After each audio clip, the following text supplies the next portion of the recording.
Hi folks, and welcome to Schick Happens. In today's video I'm going to do something a little bit different. I'm going to give you a property tour.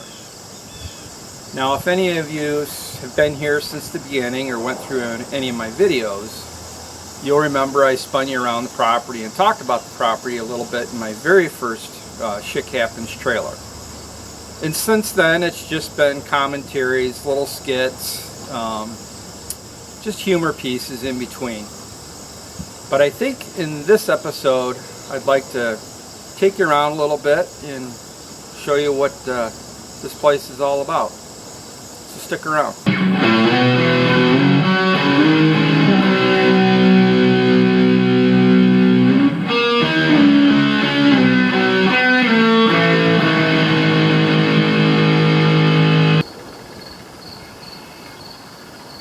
So here's the hog pen here. I just fed them one of their favorite treats, marshmallows. And I apologize if the lighting in this video is a little off, or it's a little bright, or whatever, but it's about 8 o'clock in the morning. It's September 21st here in Northwest Ohio, and typically the temperatures right now should be in the 70s, in the low 50s at night. But it's going to be, I think, 87 degrees today. So I wanted to get this filmed in the morning while it was still cool, because by 4 o'clock my butt crack is going to be running like a Jamaican waterfall. Behind me here are my john boats and canoes. This is behind the lean-to of the barn. This is kind of a catch-all spot that needs a lot of TLC to get straightened up. This will probably be a project I work on next year. Look at there. No frost.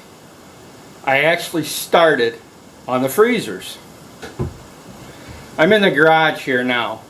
This place is an absolute mess that needs some serious attention. I'll probably get to that next spring, but I think you're all happy to know that I did start on the freezers. One down and a lot to go.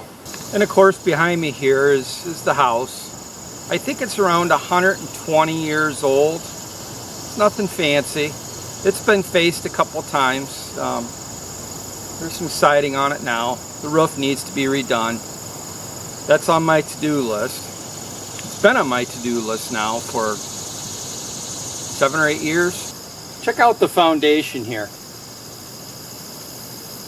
I'm certain that if an archaeological team were to dig around here, they'd probably find museum quality pieces that went into building this. This is my state-of-the-art dryer. And of course, right now I'm standing in my pole barn. This is where I do a lot of my filming. Not so much that I'm showing off my pole barn, because it's a complete mess, but the lighting in here is good. That's where I get my best quality shots sometimes. And while I'm in here, I want to give a shout out to Adventures in Bass Fishing with TK Heaven. He actually sent me some shirts. Some real nice shirts. I love them. It's the first piece of YouTube related mail I've ever received. It's pretty cool. And if you get a minute, check out his channel. I'll leave his link in the description below. He's a fisherman, does a lot of fishing videos and videos with his kids. And I can't believe he has the time to even do that with the ungodly amount of hours that he puts in a week. It's insane. I did get another t-shirt 3 months ago from Capper Outdoors. It's like an extra small for kids. Here, let me try it on for you. Thanks, Joe.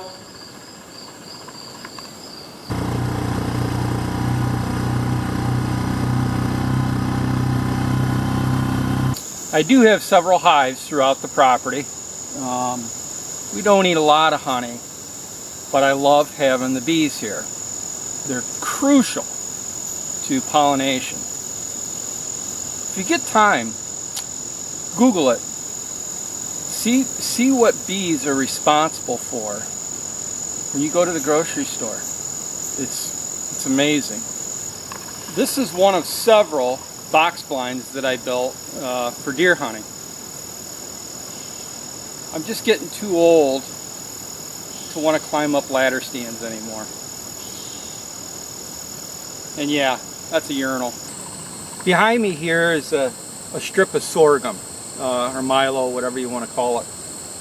I plant a lot of this every year as a filler and food supplement for the deer and pheasant, for both food and cover. They really like it. It's pretty easy to grow, and here soon these heads are going to start thickening up. But I've probably got about 2 acres of this planted throughout the property.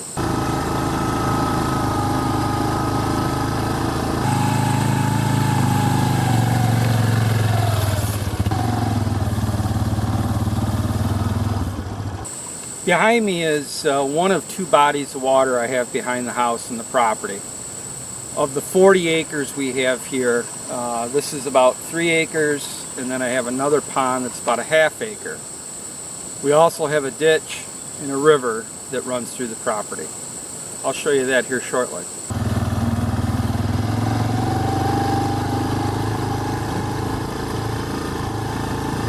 It's funny, we feed the fish in both bodies of water, and when they hear the four-wheeler coming, there's hundreds of little V's following the four-wheeler. Let's see if we can see any fish in this.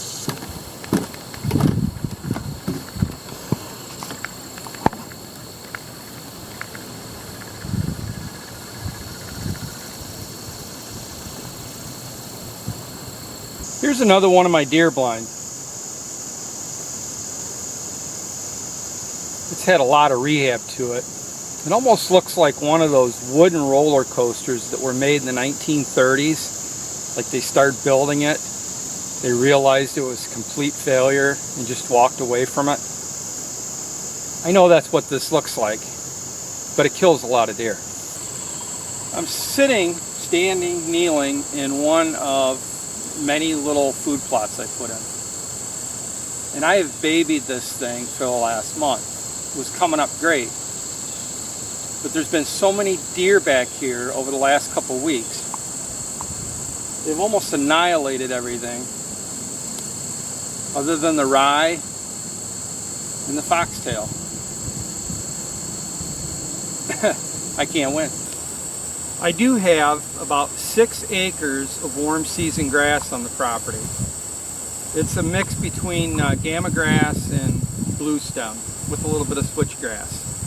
This offers a lot of cover for the deer and pheasant. It's hard to believe I just mowed this 2 months ago.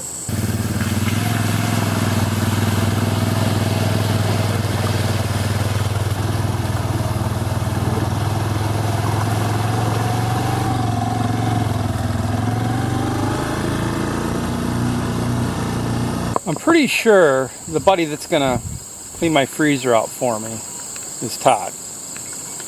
So Todd, if you're watching this, I'm gonna put this little fella in the freezer for you, just to make sure it takes care of any critters that might be in there. What do you think? What do you think, Todd?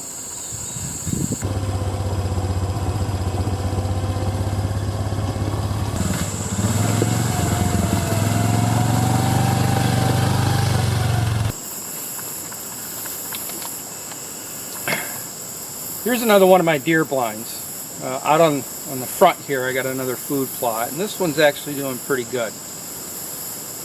I told myself a few years ago this was the last blind I was going to build. I think since then I've built 2 more. Or is it 3? Oh, and you're probably stunned to see me drinking a bottle of water instead of a can of beer. I know. But it's only 10:45 in the morning. I got another 15 minutes to go. Yeah, this one's turning out pretty nice. I'm happy with this plot. It's down in the bottom ground. There's some sun, some shade. Everything I planted's coming up nicely, and so far the deer have left this alone. Of course, knowing my luck, during hunting season, they'll leave it alone then too.